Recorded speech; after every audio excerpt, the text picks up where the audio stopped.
தேவேந்திர குல வேளாளர் எங்களை பட்டியலிருந்து வெளியேற்றுக் கொண்டிருக்கிற இந்த கூட்டத்தில் அமர்ந்திருக்கிற அண்ணன் உள்ளிட்ட அனைவருக்கும் அன்பு வணக்கம். தேனியில் மலைகளும் ஆறுகளும் உண்டு, அங்கே கடல் இல்லை என்று கவிஞர் வாடினார். அந்த கடல் இல்லாத குறையை நிறைத்திருக்கிற இனமான சொந்தங்கள் அனைவருக்கும் என்னுடைய அன்பு வணக்கம். பொதுவாக ஒரு கோரிக்கை முழக்கத்தை வைத்து போராடுகிற கட்சிகள் ஒருவருக்கு பிரச்சனை என்றால் அவரை மையப்படுத்தி போராடும். ஆனால் இந்த போராட்டத்தினுடைய தலைப்பை நீங்கள் பார்க்க முடியும். போராடுவது நாம் தமிழர் கட்சி, தமிழ் தேசியம் பேசுகிற கட்சி. ஆனால் கோரிக்கை வைத்திருப்பது தேவேந்திர குல வேளாளர் எங்களை, தேவேந்திர குல வேளாளர் உங்களை அல்ல, தேவேந்திர குல வேளாளர் எங்களை பட்டியலிருந்து வெளியேற்று. இதுதான் நாம் தமிழர் கட்சி. ஏன்? நீயும் தமிழன், நானும் தமிழன், நாம் தமிழர். அதனால் தேவேந்திர குல வேளாளர் எங்களை வெளியேற்று. முதல்ல இன்னொரு புரிதல் தேவை இருக்கிறது. நான் எம்பிசி, அவர் எஸ்சி. நான் பிசி, அவர் எஸ்சி. அது என்ன? எம்பிசி என்ன, எஸ்சி என்ன? வார்த்தையை மாத்தி போடுறது. நான் எம்பிசி, நான் பிசி, நான் ஓபிசி, நான் எஃப்சி, அவர் எஸ்சி. நான் எஸ்சி, அவர் எம்பிசி. இது எப்படி இருக்கு? நான் எஸ்சி, அவர் எஃப்சி. நான் எஸ்சி, அவரு பிசி. இது எப்படி இருக்கு? வார்த்தையில தான் இருக்கு. மோஸ்ட் பேக்வர்ட் கம்யூனிட்டி கிளாஸ், மிகவும் பிற்படுத்தப்பட்டோர். பிசி, மிகவும் பிற்படுத்தப்பட்டோர். இது என்ன? பட்டியல் சமூகம். ஏன் பட்டியல் சமூகத்தை கொண்டு வரா? அதுக்கு முன்னாடி பட்டியல் சமூகம் இருந்துச்சா? இல்ல. எப்ப கொண்டு வந்தா?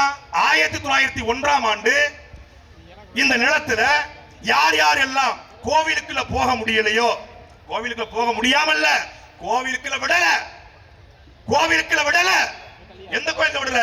எந்தெந்த கோவிலில் நாங்கள் இருந்தோமோ, எங்களுடைய தேவேந்திர குல வேளாளர்கள் இருந்தார்களோ அந்த கோவிலுக்குள்ள விடல.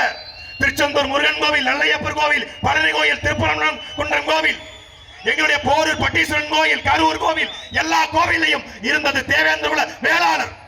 முதல் மரியாதை அவனுக்கு. அந்த கோவில்ல இங்க வந்தா நாயக்க மன்ன யாரா போர் சமூகம் வீரமா போராடுறா, ஏத்து சண்டை போடுறா அப்படின்னு பார்த்த உடனே இன படுகொலை பண்ணா, ஜெனோசைட் பண்ணா, அடிச்சு விரட்டுனா. யார? நாடார்களை, இங்க இருக்கிற தேவேந்திர குல வேளாளர்களை அடிச்சு விரட்டுனா. அப்படி அடிச்சு விரட்ட சமூகம் என்ன ஆகும்? ஈழத்துல அடிச்சு விரட்ட சமூகம் உலகம் முழுக்க அகதியா போச்சு. அப்படி தமிழ்நாட்டுக்குள்ளே அடிச்சு விரட்டப்பட்ட சமூகம் அகதிகளாக நிலம் இழந்து நின்றுச்சு, கோவில் உரிமையை இழந்து நின்றுச்சு. கோவில் உரிமை இழந்து நின்னோம். வெள்ளக்கார வந்தா கோவிலுக்குள்ள அவங்க போக முடியாதா, பிராமணர் கூட அவங்க புழங்க முடியாதா, தெருக்குள்ள போக முடியாதா. அதனால அவங்க டிப்ரஸ்ட் கிளாஸ், டிசி அப்படின்னு கொண்டு வரோம். நாங்க டிப்ரஸ்ட் கிளாஸ் இல்ல என்று அன்றைக்கே தேவேந்திர குல வேளாளர்கள் கிளர்ச்சி செய்து போராடினார்கள். ஆனால் போராட்டம் முடக்கப்பட்டது, ஒடுக்கப்பட்டது. பிறகு இந்தியா முழுக்க மக்கள் தொகை கணக்கெடுப்புறான். ஜேஹெச் கட்டன் என்பவர் 1931 தொடங்கப்பட்ட மக்கள் தொகை கணக்கெடுப்பு 1936 ஜூன் மாதம் 6ஆம் தேதி அறிவிக்கப்படுகிறது. அதுலதான் முதல் முறையாக போர்க்குடி சமூகமாக, ஏறும் போரும் குலத்தொழிலாக. ஏன் பச்சை சகப்பு? சும்மா பச்சை சமூகம் போட்டு கையில கட்டல. பச்சை என்பது விவசாயம், பச்சை என்பது விவசாயம். எங்களுடைய ஏர் போருக்கு போனா ரத்தம் வரத்தானே செய்யும், சண்டையில கழியாத சட்டை இங்க இருக்குங்கிற மாதிரி. அதனால சிகப்பு, பச்சை சிகப்பு. அதை ஏந்தி ஏறும் போரும் எங்கள் குலத்தொழில், வீரமும் விவசாயமும் எங்கள் தொழில் என்று அன்றைக்கு நின்றார். அந்த சமூகத்தை கொண்டு போய் பட்டியல் அடைச்சான். பட்டியல் அடைத்து அவர்கள் ஒடுக்கப்பட்டவர்கள், பிற்படுத்த தாழ்த்தப்பட்டவர்கள் அவன் சொன்னான். அண்ணன் சொன்னாங்க, அருஞ்சேசின நான் தாழ்ந்தவன் அல்ல, தாழ்த்தப்பட்டவன். என்னை தாழ்த்தவர் அவன் தாண்டா அயோக்கிய பையன். நான் ஒடுக்கப்பட்டவன் அல்ல, நான் ஒடுங்கியவன் அல்ல, ஒடுக்கப்பட்டவன். எவன் ஒடுக்கியது? அதான் இருக்க கேள்வி. அப்போ அந்த சமூகம் தொடர்ச்சியாக 100 ஆண்டு காலமாக கண்டு கொண்டிருக்கிறது. நான் இந்த நிலத்துல விவசாயம் செஞ்சேன். எனக்கு தெரிஞ்சு எங்க ஊர்ல 30 ஏக்கர் 40 ஏக்கர் எங்களுடைய தேவேந்திர சொந்தங்கள் வச்சிருக்கான். அவன் எப்படா ஒடுக்கப்பட்டவன்? பண்ணையாடுறா, பண்ணையாடுறா. பண்ணையார் எப்பூரா ஒடுக்கப்படுவான்? எங்க வாழ்றாங்க தேவேந்திர குல வேளாளர்? எங்க வாழ்றாங்க? காவிரி கரையினுடைய இரு புறமும், வைகை ஆத்துக்கரையினுடைய இரு புறமும், தாமிரபரணி ஆத்துக்கரையுடைய இரு புறமும். ஆத்து பக்கத்துல யார் வாழ்வா? யார்கிட்ட விவசாயம் இருக்கோ, யார்கிட்ட நிலம் இருக்கோ, அவன் தான் ஆற்றங்கரையில் வாழ்வான். உலகத்தின் நாகரிகம் ஆற்றங்கரை நாகரிகம். ஆற்றங்கரை நாகரிகத்தில் வாழ்ந்தவன் கீழடியில கிடைக்கல. வாழ்ந்தது தேவரா, தேவேந்திரா, கோனாரா, நாடாரா, பிள்ளமாரா, செட்டியாரன் கிடைக்கல. கிடைச்சது என்ன? வாழ்ந்தவன் தமிழன் ஆற்றங்கரை நாகரிகத்தில் வாழ்ந்தான் என்று கிடைத்தது. ஆற்றங்கரையில் வாழ்ந்தவன் தேவேந்திர குல வேளாளர்கள். தேவேந்திர குல வேளாளர் வேற, தேவர் வேற, நாடார் எல்லாம் ஒரே அண்ணன் தம்பி அக்கா மாமா மச்சனம் தான். மொத்தமா இங்க ஒரு கல்லரு, ஒரு பிரமலை கல்லரு, ஒரு மரவரு, ஒரு தேவேந்திரரு, ஒரு ஆதி தமிழரு, ஒரு கோணாரு நிப்பாட்டுவான், அருணாகரை அவுத்து விட்டுருவான். வித்தியாசத்தை கண்டுபிடிச்சிரு பார்ப்போம். கண்டுபிடிச்சிரு. நான் ஏதோ ஏசி ஈஸியில் இருந்தாலும் வெள்ளையாயிட்டேன். இல்லைன்னா நானும் எங்க அண்ணன் மாதிரி தான் இருப்பேன். அண்ணது கருப்படை அழகு, கருப்பழகு, அது கருப்பட்டி சாப்பிட்ட அழகு ஓடும்ல பிட்ட. சீனி சாப்பிட்டா நீ ஸ்டாலின் மாதிரி இருக்கலாம், கருப்பட்டி சாப்பிட்டா எங்க அண்ணன் மாதிரி இருக்கலாம். அப்படி இருக்கலாம். எப்படி நீ முடிவு பண்ணீங்க? அப்போ ஒரு சமூகம் தன்னை வெளியேற்ற வேண்டும் என்று சமூகம் போராடியது. இதுவரைக்கும் தேவேந்திர குல மக்கள் போராடினாங்க. முதல் முறையாக மறவரும், கோடாரும், நாடாரும், பிள்ளைமாரும், வன்னியரும், கவுண்டரும், முதலியும், மூப்பனாரும், செட்டியும் சேர்ந்து கொண்டு நாங்கள் தமிழர்கள் எங்கள் தேவேந்திர குல வேளாளர்களை வெளியேற்று என்று போராடுகிறோம்.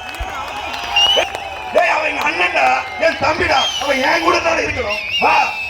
இல்லங்க, அவரை வெளியேற்றிட்டா இடஒதுக்கீட்டுல அவருக்கு எங்க கொடுக்கிறது? எக்கனாமிக்கலி வீக்கர் செக்ஷன் எங்க ராஜா கொடுத்த? உங்க அப்பா சொத்து கொடுத்தியா? எக்கனாமிக்கலி வீக்கர் செக்ஷன் எப்படி கொடுத்த? 10 விழுக்காடு. உயர் சாதி ஆனா ஏழை, உயர் சாதி ஏழை இருக்கலாம். ஆனா நாங்கள் இந்த மண்ணினுடைய பூர்வகுடி மக்கள், எங்களுடைய தொண்டு கட்ட வரலாறு, பாரம்பரியம், கலாச்சாரம் இருக்கிறது. எங்களை இழிவுபடுத்தாத. எனக்கு வேண்டாம், எனக்கு பிசிஆர் வேண்டாம், எனக்கு எஸ்சி பட்டியல் வேண்டாம். வெளியேற்றுறா. வெளியேற்றி எங்க வைக்கிறது? பிசியில வை, எம்பிசியில வை, இல்ல புதுசா ஒரு கிளாஸ் உருவாக்கு. உனக்கு சுதந்திர சொல்லியா தரணும் உருவாக்க. புது சட்டம் ஏத்துற. ஆட்சிக்கு வந்து பாஜக ஆட்சிக்கு வந்து கிட்டத்தட்ட 80 சட்டங்களை இரவோடு இரவாக ஏத்துறிய. இரவோடு இரவாக பணம் செல்லாதுன்னு சொல்றிய.